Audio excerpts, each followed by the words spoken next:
11 de la mañana en toda la República Argentina. Vamos a hablar de cultura rock. Momento ideal para recibir a Humphrey Incillo. Bien, Humphrey. ¿Pronuncié bien el apellido? Sí, perfecto. Incillo, Incillo en italiano, Incillo en porteño. Así que perfecto, estamos en el canal de la ciudad. Podés decir, Bueno. Incillo, gusto saludarte a vos y por supuesto a toda la familia reunida delante del televisor. Mirá, ¿sabes por qué me hizo esto? Me faltó Es como una vez que me mataron. Una chica, yo lo conté, una chica que a mí me parecía bastante mona, me dice, mi mamá estaba enamorada de vos. Me tiró abajo de un tren, y vos, esta era la frase que dijo él, es la que decía yo en Que Alguien Caiga. Bienvenida, familia reunida, delante del televisor, por lo que me hace decir, yo te veía cuando era chico. Forma parte de la educación sentimental de toda una generación, varias generaciones te diría, y por supuesto de la historia de la televisión argentina, sin duda. Bueno, mil gracias. Contanos, a ver, Rolling Stone, la revista en sí misma, cuando desembarca en Argentina, los que conocíamos, porque estábamos en el palo, lo que ya conocíamos su versión americana, pero es un estilo también de periodismo, ¿no? Las épocas en las que yo me iba con el artista una semana para escribir una nota de 5 páginas. Sí, Rolling Stone era eso. Para empezar, es una revista que nació en un sótano de San Francisco en el año 67, absolutamente alternativa, marginal, si querés. Era el primer número, es una foto de Lennon en una película, en Cómo gané la guerra, y era como un diario, ¿viste? Claro. Y con el correr de los años se transformó en una franquicia increíble con versiones en muchísimas partes del mundo. En la Argentina llegó en el año 98, estaba Charlie. Claro. Charlie la primera etapa. La primera etapa y del otro lado Jagger, lo cual también es toda una declaración de principios ya en ese momento, poner a Charlie y darle una identidad local a la revista, pero que está inmersa en un estilo del periodismo que es el periodismo narrativo, a veces el periodismo gonzo, ¿no? Que implica donde el periodista se involucra, claro, en una actividad a fondo, ¿no? Y donde también en ese estilo narrativo muchas veces es muy importante la mirada que tiene el periodista sobre lo que hace ese entrevistado. Y sí, en ese momento Rolling Stone tenía ese estilo de pasarse, tener como mínimo 2, 3 encuentros con cada entrevistado y compartir un montón de momentos que también era un mundo muy distinto, Nacho, porque sí, claro, ahora, bueno, desde las redes sociales, digamos, ya vos tenés acceso a la intimidad, o al menos lo que cada artista elige mostrar, pero no hay una barrera. En cambio, que vos hayas visto en ese momento a Paul Stanley en calzoncillos tiene que ver con un privilegio y con una situación que fortuita de laburo. Pero que no se iba a viralizar, claro, eso. Los celulares no tenían cámara. Incluso, Humphrey, lo que digo también, hoy, la posibilidad de ponerse a invertir tiempo en leer una nota de 5 páginas. Hoy yo no sé si, viste, si tenés estamos en la ansiedad de decir, no, bueno, contame lo que te hace, ya, leer en Z. ¿Viste? Mirá, es relativo. Por un lado es cierto que el consumo masivo tiene que ver, como decís vos, con el escroleo y con cómo contar las noticias, pero a la vez, por otro lado, se siguen vendiendo libros y la gente sigue leyendo libros y también están estos artículos de largo alcance que se pueden leer todavía en Rolling Stone y también en muchos otros medios. Entonces, sí, digo, por un lado, claramente, a nivel masivo, lo que ves a la gente es leyendo en el celular y escroleando, ¿viste? Y capaz que ves un video de 30 segundos que te resulta largo, ¿viste? Estamos viendo algunas tapas más o menos icónicas. Esta es la época de Bocanada. Esta es una tapa muy, muy fuerte, sí, porque, claro, como vos decís a lo bonzo, revista Rolling Stone, la tapa que veíamos recién es el número que sale, no sé si posterior a la tragedia de Cromañón. Un texto increíble de Pablo Plotkin. Bueno, eso también es otra cosa, disculpame que te interrumpa. Grandes plumas tiene la revista Rolling Stone. Sí, claramente. Viste, ahí tiene que ver eso también con el estilo narrativo, con el modo de contar las historias o de entrevistar. Y bueno, ese texto de Pablo es monumental, ¿no? Terrible. De hecho, mirá si será importante el texto, que más allá de la imagen esa icónica de las zapatillas de lona, que quedaron como un símbolo de esa tragedia, la elección de la revista en ese momento fue poner el texto de Pablo en la tapa, en la portada. Y también recuerdo, no sé si esta tapa de Rolling Stone del Indio, pero una de las últimas notas del Indio, el Indio se pelea con la revista. O sea, sí, no sé si se pelea con la revista, pero como... No, Nacho Ortelli hace la nota.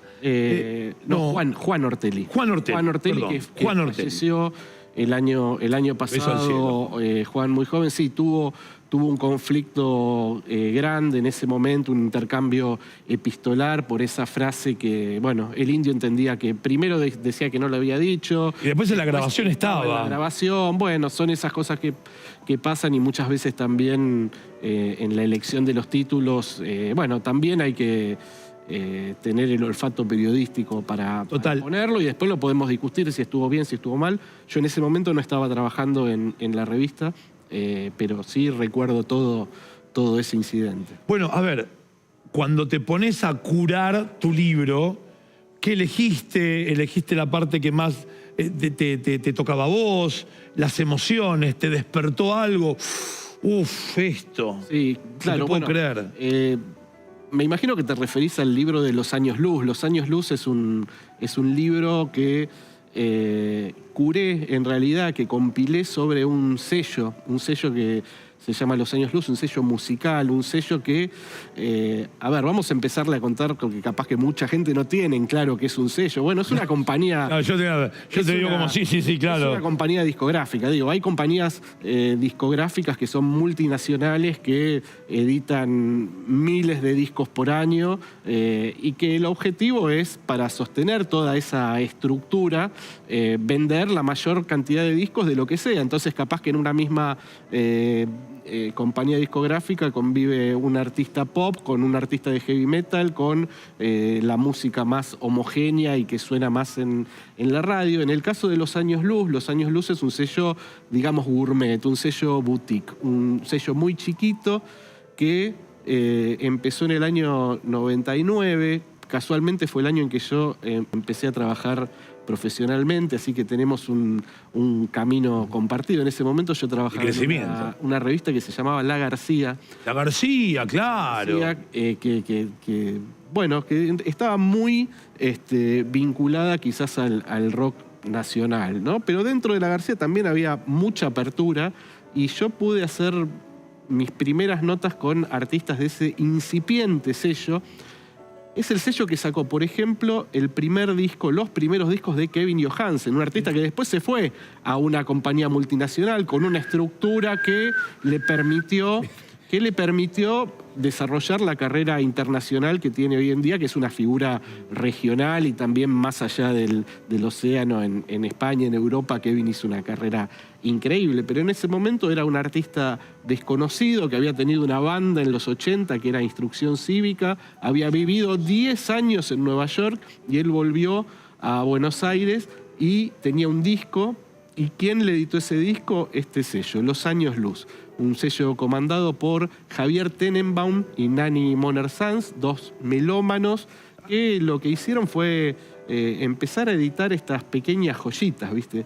Javi, por ejemplo, era disquero en una disquería de la calle Corrientes, en el Atril, y era un gran recomendador de discos. De hecho, yo no era cliente de él, pero tenía amigos que sí lo eran, y gracias a las recomendaciones de mis amigos, a partir de Javier, conocí discos buenísimos. Y bueno, también editaron en ese momento, en el año 99, el primer disco de Axel Krieger, que se llama Échale Semilla. Axel venía de tocar con La Portuaria, había sido sesionista, había tocado con Soda Stereo, pero a partir de ahí empezó a sacar sus discos solistas. No es una gran figura, lógicamente, pero es un tipo talentosísimo. Por ejemplo, la cortina de Ocupas es de Axel Krieger y está incluida en un disco que se llama Secreto y Malibú, que era la banda sonora de una obra de teatro. Bueno, la idea de contar la historia de este sello nace por admiración y cariño por este trabajo artesanal y porque son discos buenísimos de muchísimos géneros. Te diría que de música popular, de canciones muy originales, con ediciones muy cuidadas en cada tapa. Para mí la sensación que tenía como periodista, porque me llegaban esos discos, primero la satisfacción garantizada, pero aparte era una pequeña fiesta, ¿viste? No importaba de qué género iba a ser ese disco, pero estaba buenísimo, ¿viste? Estoy tratando de viajar a ese momento y todavía, si bien había tecnología en la música, todavía era necesario grabar un disco completo, de al menos 8 canciones, formato físico, aparte en CD, en vinilo. Era el formato físico. Los Años Luz es un disco de la era del CD, claramente, pero eran esas ediciones que eran o la tapita de cartón muy cuidada, o si no te venía la cajita de plástico. ¿Se acuerdan de la cajita de plástico? Bueno, pero con una cajita de cartón que era como un nuevo sobre.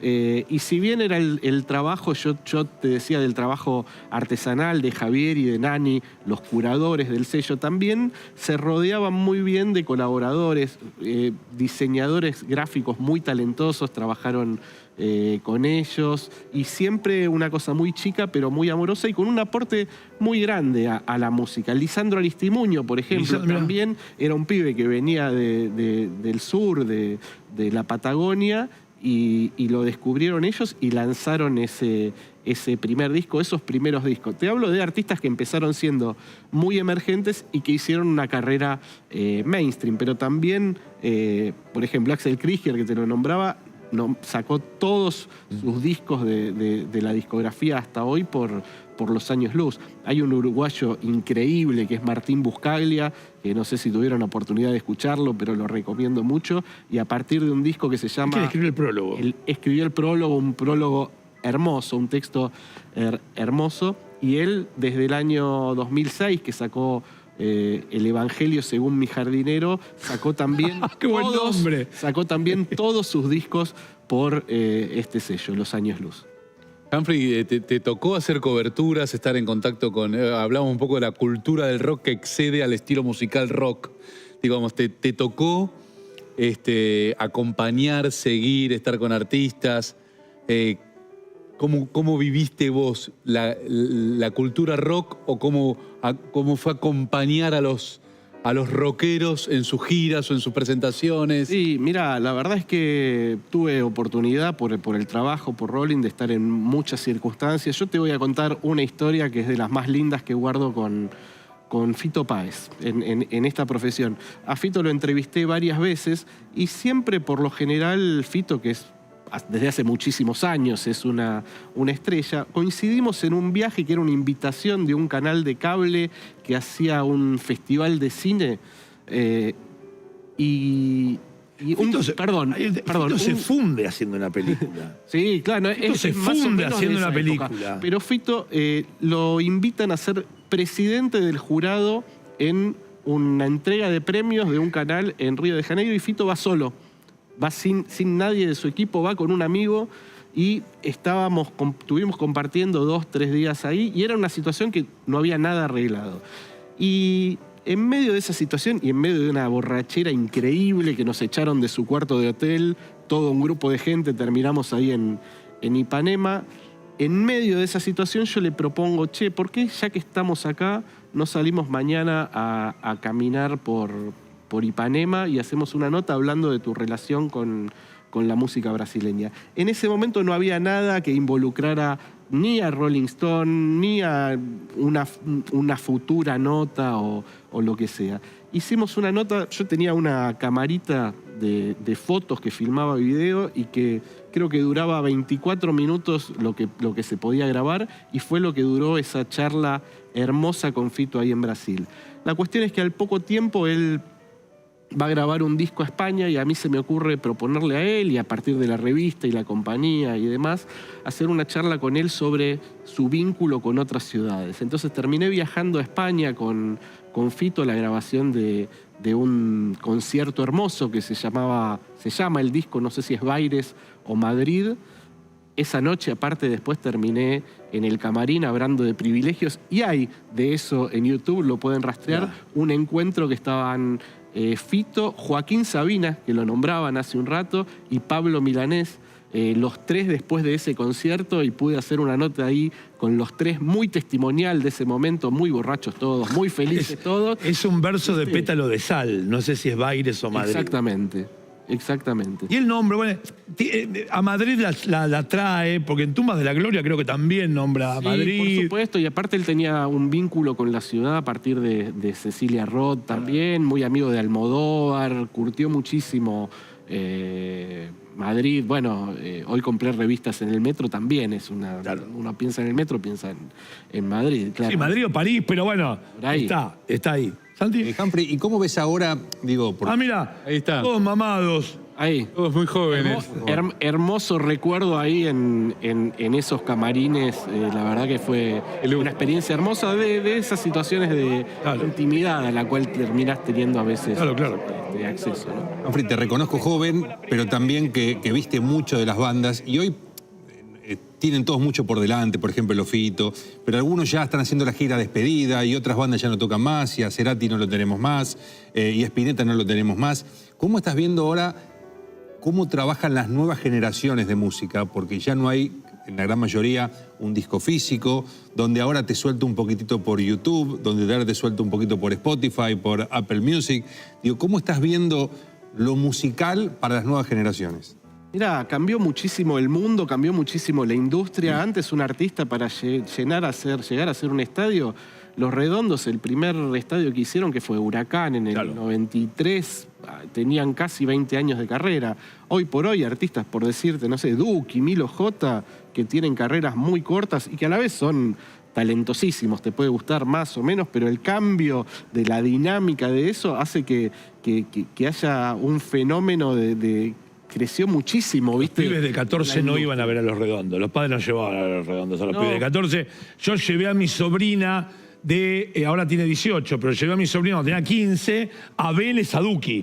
O sea, la llevé, no es que yo la llevé y después mi cuñado me dijo, ¿la vas a buscar? La fui a buscar. Sí, pero más allá de eso, me refiero que el recorrido que tenía que hacer un artista antes para llenar a un estadio, hoy por hoy es todo muchísimo más rápido. Tiene que ver con la dinámica de consumos y demás. Y después, bueno, por otro lado también hay otro fenómeno, ¿no? Que más allá de, no sé, Sabina se despidió ahora de los escenarios, por decir a alguien que hablábamos, y acá hay un fenómeno interesante. Ahora, en unos días, Soda Stereo vuelve a tocar y vuelve a llenar estadios cantando esas canciones con un holograma de Cerati. Y a la vez eso te habla también del poder de las canciones. El Indio Solari, que por cuestiones de salud se retiró de los escenarios hace casi 10 años, la banda, los fundamentalistas del aire acondicionado, siguen llenando estadios de fútbol, ¿viste? Entonces hay también,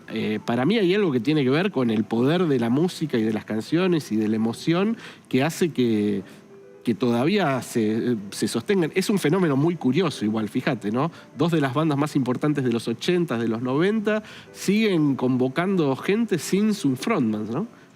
Sí, yo perdóname.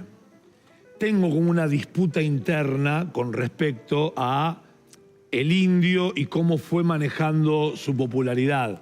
Digo, hacer un show para 200.000 personas con sonido para 50.000, y a mí me genera una cosita de, che, bueno, y que la gente entre sin entrada, porque cuando le dice a Pergolini, mi público no entiende lo que es el sold out. Mira, sí, bueno, pero son pensamientos propios. Yo te voy a contar, yo tuve la oportunidad de entrevistarlo al Indio 3 veces para esa revista que te nombraba hace un rato, la revista La García, y de hecho nos tocó hacer la última nota que dieron Los Redondos juntos. No solo fue la última nota que dieron Los Redondos juntos, sino que fue la última vez que ellos estuvieron juntos y en armonía. Con ellos me refiero al Indio Solari, a Sky Bailison y la negra Poli, manager histórica del grupo, pareja de Sky.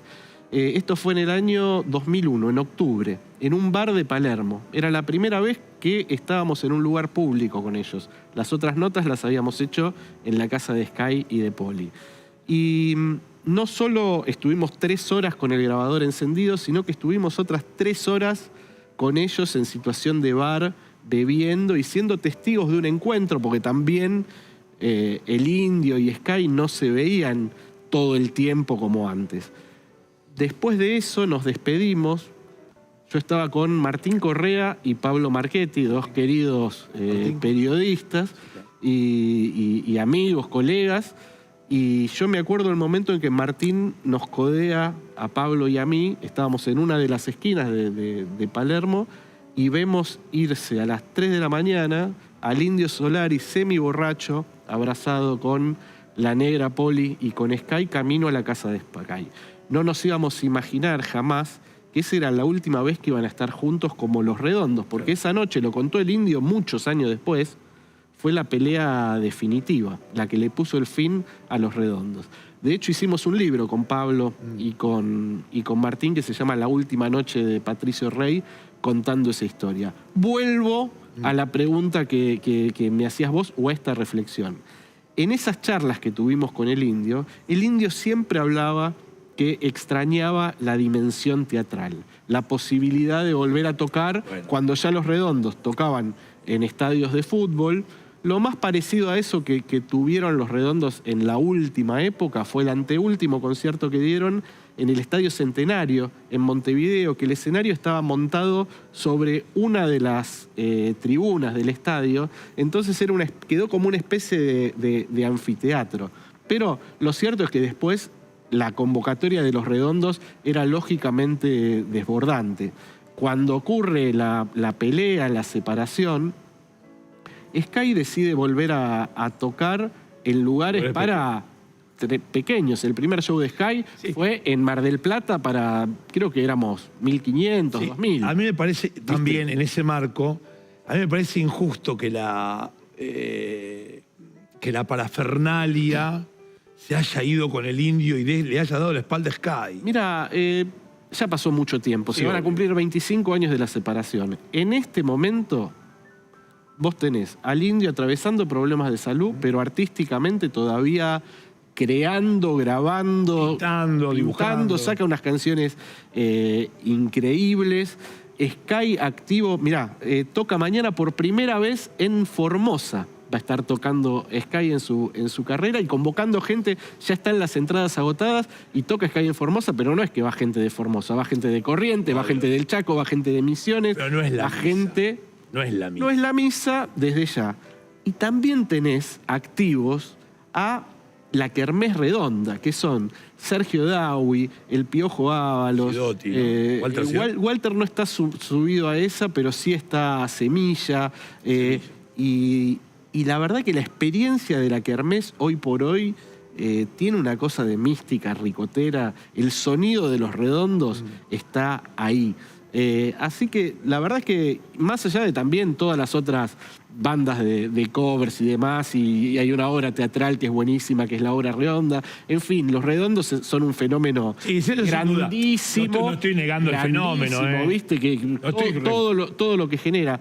Yo creo que lo que falta igual en este momento es una reunión después de tanto tiempo, lo pide la gente, ¿no? Pacificadora por ellos mismos también. Digo, ¿viste? Porque también, a ver, Soda Stereo, que puso un palo de gente en la 9 de julio, nunca tuvo problemas de, la gente no entiende lo que es el sold out.